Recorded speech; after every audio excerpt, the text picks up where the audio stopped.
여러분, 아버지 장례식에 노숙자가 친구들까지 데려와서 조문객 음식을 쓸어가는 모습을 보신 적 있으세요? 저는 그날 그 노숙자들을 당장 경찰에 신고하려고 했습니다. 하지만 그중 한 노숙자 할아버지가 제 얼굴을 보더니 이렇게 말했습니다. 당신 3일 안에 아버지 따라갑니다. 저는 미친 사람인 줄 알고 무시했습니다. 하지만 정확히 3일 후, 정말로 저는 죽을 뻔했습니다. 그리고 그제야 알았습니다. 그 노숙자들이 왜 그런 행동을 했는지를. 끝까지 들으시면 여러분도 소름이 돋으실 겁니다. 저는 김민수 53세입니다. 한 달 전 제 아버지가 돌아가셨습니다. 급성 심근경색이었습니다.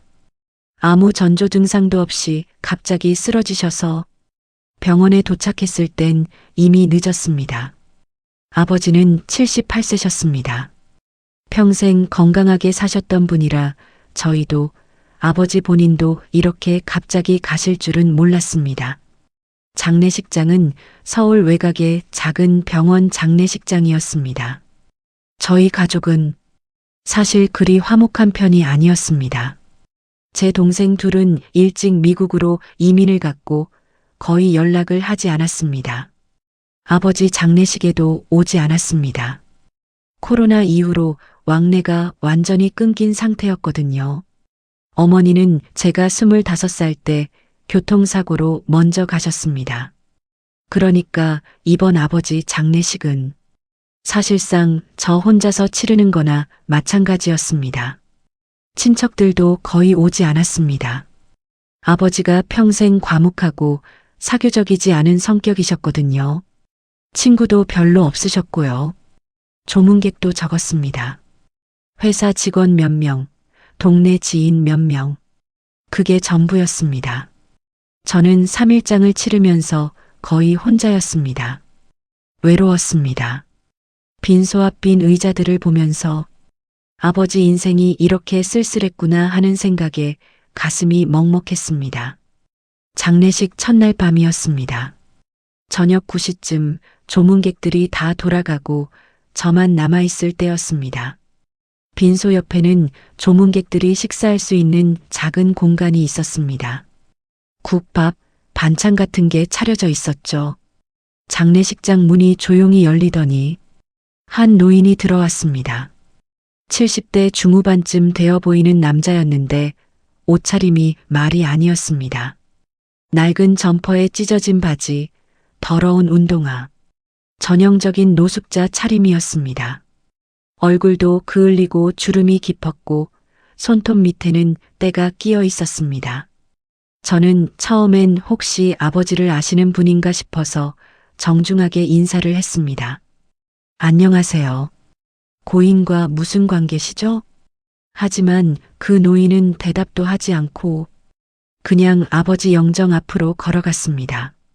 그리고 한참을 영정 사진을 바라보더니 갑자기 무릎을 꿇고 앉아서 울기 시작했습니다. 형님, 미안합니다. 제가 너무 늦었습니다. 목이 메는 소리로 계속 중얼거렸습니다. 저는 당황했습니다. 아버지 아시는 분이신가? 하지만 아버지한테 이런 친구가 있다는 얘기는 들어본 적이 없는데. 할아버지, 괜찮으세요? 어디 아프세요? 제가 다가가서 물었지만 그 노인은 제 말에는 전혀 반응하지 않았습니다. 그냥 계속 아버지 영정 앞에서 흐느끼기만 했습니다. 한 20분쯤 그렇게 있다가 그 노인은 갑자기 벌떡 일어나더니 빈소 옆 식사 공간으로 갔습니다. 국밥, 반찬이 놓여있는 테이블이었습니다. 그 노인이 허겁지겁 밥을 퍼서 먹기 시작했습니다. 국을 후루룩 마시고 반찬을 손으로 집어먹고 저는 깜짝 놀랐지만 말리지 않았습니다. 아, 배가 많이 고프신가 보다. 노숙자분이시니까 오히려 안쓰러운 마음이 들었습니다. 할아버지, 천천히 드세요. 체하시겠어요. 제가 물을 따라드렸습니다. 그 노인은 물을 벌컥벌컥 마시고는 다시 음식을 먹었습니다. 밥을 3그릇이나 먹고 반찬도 거의 다 먹었습니다. 정말 오랫동안 굶었던 사람처럼 먹었습니다. 그렇게 한참을 먹더니 그 노인은 갑자기 제 얼굴을 빤히 쳐다봤습니다. 눈빛이 이상했습니다. 마치 제 얼굴에서 무언가를 읽으려는 것처럼 아주 집중해서 보는 눈빛이었습니다.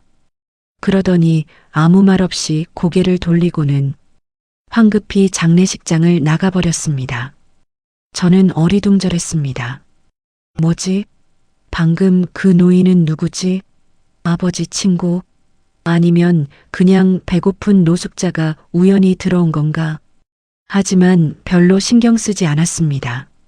어차피 장례식장 음식은 남는 거고 배고픈 사람이 먹었으면 그것도 좋은 일이라고 생각했으니까요. 다음 날 저녁이었습니다. 저녁 8시쯤 마지막 조문객이 돌아가고 저만 남았을 때 장례식장 문이 벌컥 열렸습니다. 그리고 저는 제 눈을 의심했습니다. 어젯밤 그 노숙자 할아버지가 이번엔 친구들을 데리고 온 겁니다. 1명, 2명이 아니라 5명이나 전부 노숙자 차림의 중년 남자 할아버지들이었습니다. 뭐야? 저는 당황해서 벌떡 일어났습니다. 그들은 제 반응 따위는 아랑곳하지 않고 곧장 빈소 옆 식사 공간으로 달려갔습니다. 그리고 제가 말릴 틈도 없이 음식을 쓸어 담기 시작했습니다. 어이, 뭐 하시는 겁니까? 제가 소리쳤지만 그들은 듣지 않았습니다. 한 사람은 밥을 여러 그릇 퍼서 양손에 들고 한 사람은 반찬을 옷 속에 쑤셔 넣고 한 사람은 국그릇을 들고 벌컥벌컥 마시고 완전히 약탈하듯이 음식을 먹었습니다. 이 사람들이 미쳤어. 저는 화가 머리끝까지 났습니다. 아무리 노숙자라지만 아무리 배가 고프다지만 이건 아니잖아요. 남의 아버지 장례식장에 떼거지로 와서 조문 음식을 쓸어 가다니. 당장 나가. 경찰 부른다. 제가 소리치자 그제야 그들이 동작을 멈췄습니다. 하지만 나가지는 않았습니다. 그중 어젯밤 왔던 그 노숙자 할아버지가 저를 똑바로 쳐다봤습니다. 그리고 천천히 제 앞으로 걸어왔습니다. 형님 아드님이시죠? 목소리가 쉰 목소리였지만 분명하게 물었습니다. 네, 그런데 당신 누구세요? 우리 아버지 아세요? 알았습니다. 아주 오래전에요. 언제요? 70년 전쯤. 70년 전? 그럼 아버지가 어렸을 때 초등학교? 중학교 시절? 저는 물으려고 입을 열었는데 그 노인이 갑자기 제 얼굴을 손으로 움켜쥐었습니다. 어이. 저는 깜짝 놀라 뒤로 물러났지만 그 노인의 눈빛은 더욱 강렬해졌습니다. 마치 제 얼굴을 뚫어지게 보는 것처럼. 그리고 잠시 후 그 노인의 얼굴이 하얗게 질렸습니다. 안 됩니다. 네, 안 돼. 이건 안 돼. 그 노인이 중얼거리더니 갑자기 뒤에 있던 다른 노숙자들에게 소리쳤습니다. 야들아, 더 먹어. 많이 먹어. 남김없이 다 먹어. 네, 뭐라고요? 빨리. 시간이 없어. 그러자 다른 노숙자들도 다시 음식으로 달려들었습니다. 이번에는 더 미친 듯이 먹었습니다. 입에 음식을 쑤셔 넣고 씹지도 않고 삼키고. 이 사람들이 진짜. 저는 참다 못해 휴대폰을 꺼내 112를 누르려고 했습니다. 그때였습니다. 그 노숙자 할아버지가 제 손목을 붙잡았습니다. 부르지 마세요. 놓으세요. 당신들 지금 범죄예요. 아드님, 당신 지금 큰일 날 상입니다. 네. 저는 손목을 빼려다 멈췄습니다. 무슨 소리예요? 당신 관상, 사흘 안에 죽을 상입니다. 순간 저는 말문이 막혔습니다. 미친놈인가? 뭔 개소리를. 농담이 아닙니다. 저는 평생 관상을 봐왔습니다. 어제 당신 얼굴 봤을 때부터 느꼈어요. 오늘 다시 확인했는데 틀림없습니다. 인당이 검고 눈밑이 꺼지고 입술이 파랗습니다. 이건 급사할상입니다. 정신병자네. 저는 손목을 확 빼고 경찰에 전화를 걸었습니다. 10분 후 경찰이 왔습니다. 노숙자들은 저항하지 않고 순순히 따라 나갔습니다. 식사 공간은 난장판이었습니다. 음식은 거의 다 사라졌고 그릇만 덩그러니 남아 있었습니다. 경찰이 물었습니다. 피해 금액이 얼마나 되죠? 글쎄요, 음식값이야 별로 안 하는데. 사실 저는 처벌을 원한 게 아니었습니다. 그냥 너무 황당하고 화가 나서 신고한 건데. 합의하실 생각 있으세요? 네, 그냥 보내주세요. 알겠습니다. 경찰이 노숙자들을 데리고 나가려는데 그 할아버지가 마지막으로 저를 돌아봤습니다. 아드님, 장례 후 3일 동안 조심하세요. 특히 높은 곳, 물, 차, 조심하세요. 그리고 사라졌습니다. 저는 빈 장례식장에 혼자 남았습니다. 미친놈들. 관상이 뭐, 3일 안에 죽는다고? 웃기는 소리였습니다. 하지만 이상하게 그 노인의 눈빛이 계속 머릿속에 남았습니다. 진심으로 걱정하는 눈빛이었습니다. 장례를 무사히 마쳤습니다. 아버지를 화장해서 낙골당에 모셨습니다. 저는 집으로 돌아왔습니다. 혼자 사는 작은 빌라였습니다. 저는 이혼한 지 5년째였고 자식도 없었습니다. 완전히 혼자였습니다. 집에 들어서자마자 피곤이 몰려왔습니다. 3일 내내 거의 잠도 못 자고 장례를 치렀으니까요. 샤워를 하고 침대에 누웠습니다. 이제 다 끝났구나. 아버지, 눈물이 났습니다. 이제 정말 혼자구나 하는 생각에 외로움이 밀려왔습니다. 그렇게 잠이 들었습니다. 얼마나 잤을까요? 갑자기 타는 냄새에 잠이 깼습니다. 뭐야, 이 냄새. 눈을 떠보니 방 안이 연기로 자욱했습니다. 불이야. 저는 벌떡 일어났습니다. 연기는 주방 쪽에서 나고 있었습니다. 황급히 주방으로 달려가니 가스레인지에 냄비가 놓여 있었고 그 안에 라면이 새까맣게 타고 있었습니다. 아, 맞다. 자기 전에 라면 끓이려고 물 올려놓은 걸 깜빡했네. 저는 라면을 끓이다가 그대로 침대에 누워 잠들어 버린 겁니다. 급하게 불을 끄고 환기를 시켰습니다. 가까스로 큰 불은 면했지만 만약 조금만 늦었다면 화재가 났을 겁니다. 저는 식은땀을 흘리며 거실에 주저앉았습니다. 아, 정신이 없어서 그런가. 하지만 그때 문득 그 노숙자 할아버지의 말이 떠올랐습니다. 장례 후 3일 동안에 조심하세요. 설마. 아니야, 우연이야. 그냥 내가 피곤해서 실수한 거야. 저는 스스로를 다독였습니다. 다음 날 아침이었습니다. 저는 아버지 유품을 정리하기 위해 아버지 댁에 갔습니다. 아버지는 작은 단독주택에서 혼자 사셨습니다. 2층 집이었는데 1층은 거실과 주방, 2층은 침실이었습니다. 저는 2층 침실에서 아버지의 옷가지를 정리하고 있었습니다.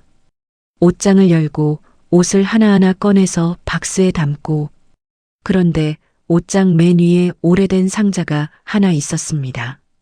이게 뭐지? 손을 뻗어 상자를 꺼내려고 하는데 발 디딘 의자가 흔들렸습니다. 균형을 잃었습니다. 의자가 옆으로 넘어지면서 저도 같이 넘어졌습니다. 으악! 쿵! 저는 2층 바닥에 떨어졌습니다. 등을 심하게 부딪혔습니다. 순간 숨이 막혔습니다. 통증이 등 전체를 타고 올라왔습니다. 움직일 수가 없어. 한참을 그렇게 바닥에 누워 있었습니다. 천천히 손가락을 움직여 봤습니다. 다행히 움직였습니다. 발가락도 움직였습니다. 척추는 다행히 괜찮은가. 시간이 지나자 조금씩 몸을 움직일 수 있었습니다. 가까스로 일어나 벽에 기댔습니다. 또 사고가. 이번엔 정말 소름이 돋았습니다. 어제 화재, 오늘 낙상. 그 노숙자의 말이 자꾸 떠올랐습니다. 설마 진짜? 아니야, 말도 안 돼. 관상 같은 거 믿을 수 없어. 하지만 불안했습니다. 저는 서둘러 아버지 집을 나왔습니다. 셋째 날 아침이었습니다. 정확히 그 노숙자가 경고했던 3일의 마지막 날이었습니다. 저는 거의 밤을 새다시피 했습니다. 혹시라도 또 무슨 일이 생길까봐 집안을 점검하고 가스도 잠그고 전기도 확인하고 오늘만 넘기면 오늘만 무사히 아침 9시쯤 저는 은행에 가야 했습니다. 아버지 계좌를 정리해야 했거든요. 집에서 나와 차에 탔습니다. 조심조심 운전해서 은행까지 갔습니다. 은행 업무를 마치고 나오는데 휴대폰이 울렸습니다. 회사 후배였습니다. 형님, 오늘 점심 같이 하시죠. 아, 미안, 오늘은 좀. 형님, 부탁이 하나 있어서요. 30분만 시간 내주세요. 후배가 간곡하게 부탁했습니다. 평소에 잘 챙겨준 후배라 거절하기 어려웠습니다. 알았어. 어디서? 역삼동 그 식당이요. 형님 좋아하시는 곳. 알았어. 30분 후에 봐. 저는 다시 차에 탔습니다. 역삼동으로 가기 위해 한강을 건너야 했습니다. 한강대교를 건너는데 갑자기 앞차가 급브레이크를 밟았습니다. 저도 황급히 브레이크를 밟았습니다. 그런데 밟히지 않았습니다. 뭐야? 다시 밟았습니다. 쑥쑥 들어갔지만 차가 멈추지 않았습니다. 브레이크 고장이었습니다. 미친. 앞차와의 거리가 빠르게 좁혀졌습니다. 퍽! 가볍게 추돌했습니다. 하지만 문제는 그게 아니었습니다. 추돌 충격으로 제 차가 옆으로 밀렸습니다. 그리고 콰당 에어백이 터졌습니다. 머리가 어지러질했습니다. 그리고 차가 난간 쪽으로 밀려 난간이 무너졌습니다. 안 돼. 차가 한강으로 떨어지기 시작했습니다. 순간 모든 게 슬로우 모션처럼 느껴졌습니다. 아, 이렇게 죽는구나. 그 노숙자 할아버지의 얼굴이 떠올랐습니다. 장례 후 3일 동안 높은 곳, 물, 차. 조심하세요. 높은 곳, 다리, 물, 한강, 차. 모든 조건이 맞아떨어졌습니다. 아, 진짜였구나. 관상이 진짜였어. 차가 한강에 떨어졌습니다. 쾅! 차가 물에 빠졌습니다. 하지만 저는 살아 있었습니다. 에어백 덕분에 큰 부상은 없었습니다. 문제는 지금부터였습니다. 차 안으로 물이 들어오기 시작했습니다. 문을 열어야 해. 하지만 수압 때문에 문이 열리지 않았습니다. 물이 차올랐습니다. 무릎, 허리, 가슴. 이대로 죽는 건가? 공포가 엄습했습니다. 하지만 그때 제 머릿속에 옛날에 본 안전 교육 영상이 떠올랐습니다. 차 안이 완전히 물로 차야 수압이 같아져서 문을 열 수 있다.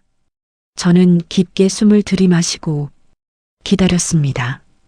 물이 목까지, 입까지, 코까지 마지막 숨을 크게 들이마셨습니다.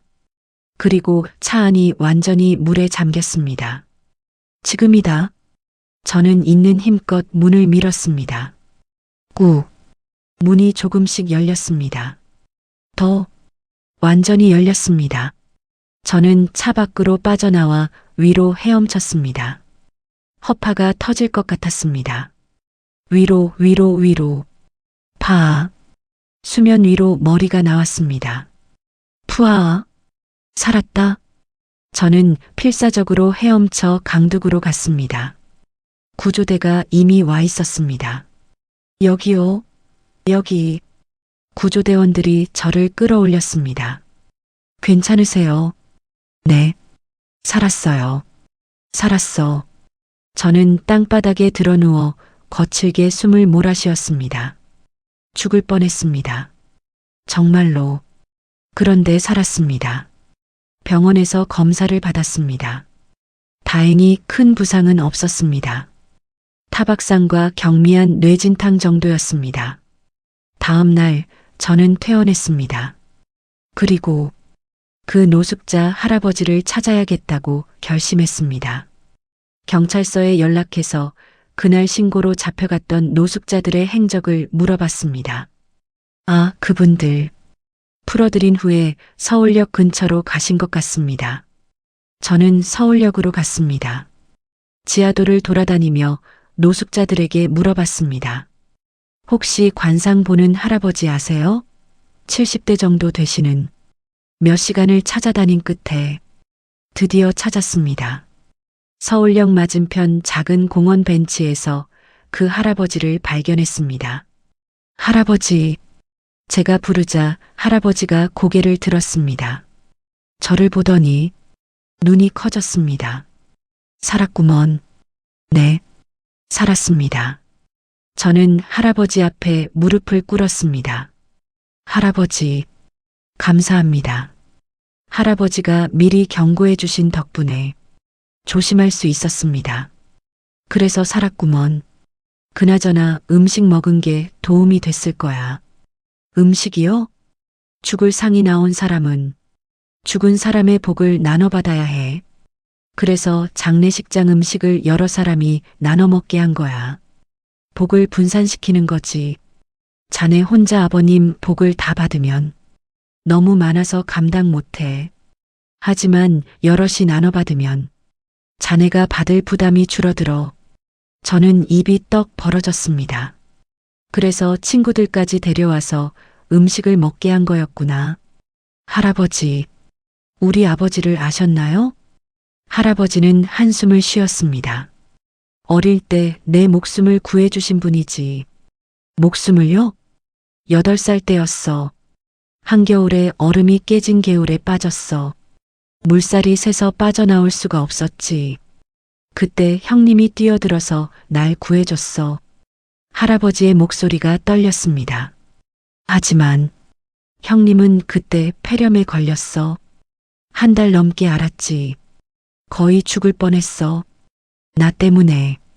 그 뒤로 나는 평생 형님한테 빚진 마음으로 살았어. 형님한테 뭐라도 갚고 싶었는데 나는 인생을 망쳤어. 술, 도박, 가족도 잃고 전부 잃었지.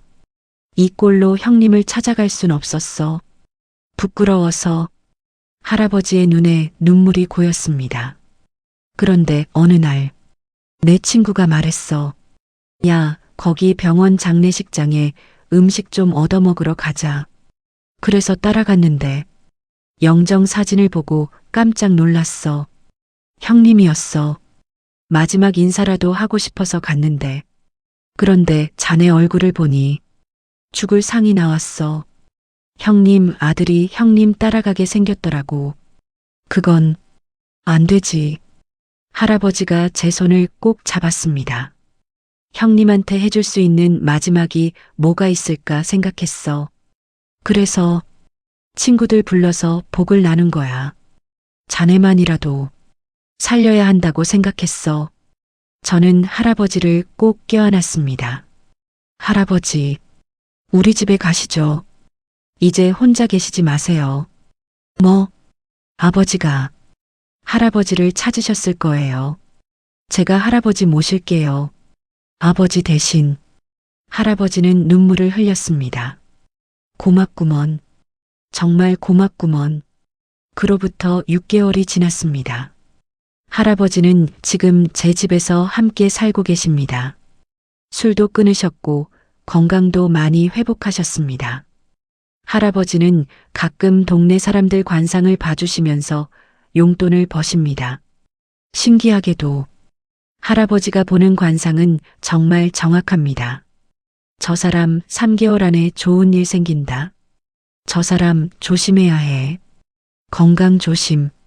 말씀하신 대로 다 맞습니다. 저는 할아버지 덕분에 새로운 삶을 얻었습니다.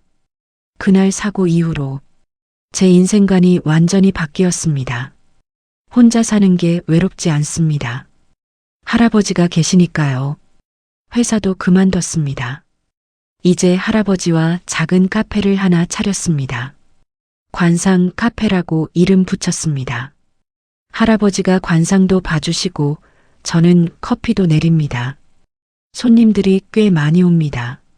모두 할아버지의 관상을 보러 오십니다. 그리고 할아버지는 항상 말씀하십니다. 관상은 타고나는 거지만 복은 만들어가는 거야. 좋은 일 하면서 살면 나쁜 관상도 좋게 바뀌어. 저는 그 말씀을 믿습니다. 아버지 장례식장에 노숙자 떼거지가 몰려와서 음식을 쓸어갔던 그날. 저는 화가 났었지만 지금 생각하면 그게 제 인생 최고의 행운이었습니다.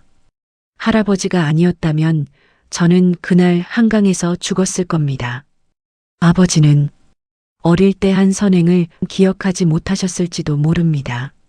하지만 그 선행은 70년이 지나서 아들의 목숨을 구했습니다. 할아버지는 말씀하셨습니다. 형님이 날 구해준 게 아니야. 결국 자기 아들을 구한 거지. 선행은 그렇게 돌고 도는 거야. 이제 저는 혼자가 아닙니다. 할아버지가 계십니다. 그리고 매일 카페에 오시는 단골 손님들이 있습니다. 인생은 참 알 수 없습니다. 어제의 분노가 오늘의 감사가 되기도 하고 어제의 위기가 오늘의 기회가 되기도 합니다. 여러분도 혹시 노숙자 할아버지가 이상한 행동을 하시거든 한 번쯤 귀 기울여 보세요. 어쩌면 그분이 여러분의 생명을 구하려는 건지도 모릅니다. 그리고 그분이 여러분 부모님의 은혜를 갚으러 나타난 걸지도 모릅니다.